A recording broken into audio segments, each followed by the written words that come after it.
redéfini en fait une mission de vie qui est fondée sur la contribution à un monde plus apaisé et aussi plus joyeux et plus bienveillant. Et dans ce projet-là, j'ai, il y a 6 ans, décidé d'enseigner la méditation de pleine conscience, qui est ma pratique depuis une quinzaine d'années, ma pratique de socle en fait. Et aujourd'hui, je vois que j'ai besoin de voir plus large et d'amener aussi des réponses aux personnes que je rencontre en entreprise, des réponses peut-être plus larges que simplement la méditation de pleine conscience, ce qui fait déjà énormément. Mais je vois bien que je me sens un peu coincé en fait dans ce cadre de méditation, de proposition de pratique. Et donc pour moi, assez naturellement, ce qui vient embrasser ça de manière plus large, c'est le coaching. Concernant la soirée à laquelle j'ai participé, ma tête m'a dit « Waouh, c'est bigrement intéressant !» Et en particulier la spirale dynamique et puis les différentes approches qui ont été proposées. J'ai trouvé ça vraiment intéressant et intellectuellement, ça m'a beaucoup stimulé en fait. Et ça m'a reconnecté aussi à des choses que j'avais un peu oubliées. Donc c'était vraiment intéressant.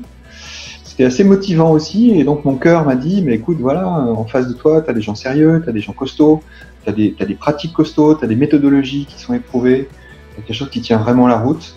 Donc mon cœur me dit, il y a un élan, voilà, une adhésion, un élan.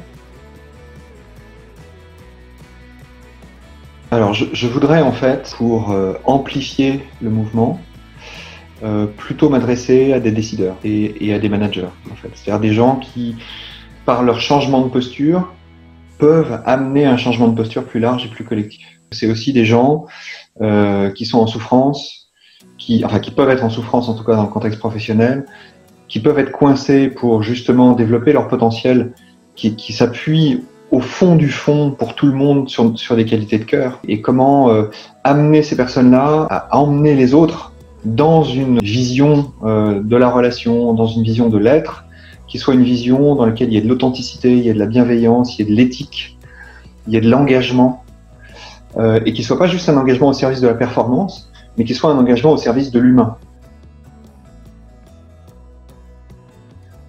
En fait, la connexion, c'est dans la posture, je pense. C'est dans cette capacité à être ancré, c'est-à-dire d'être à la fois ancré dans notre présence à nous et notre présence à l'autre.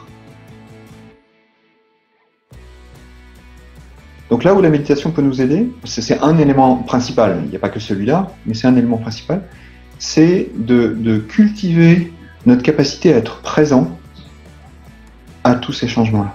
Il y a une seule chose que je suis sûr de pouvoir changer, après il y en a peut-être d'autres, mais celle-là je suis sûr, c'est mon regard par rapport à ce qui se passe.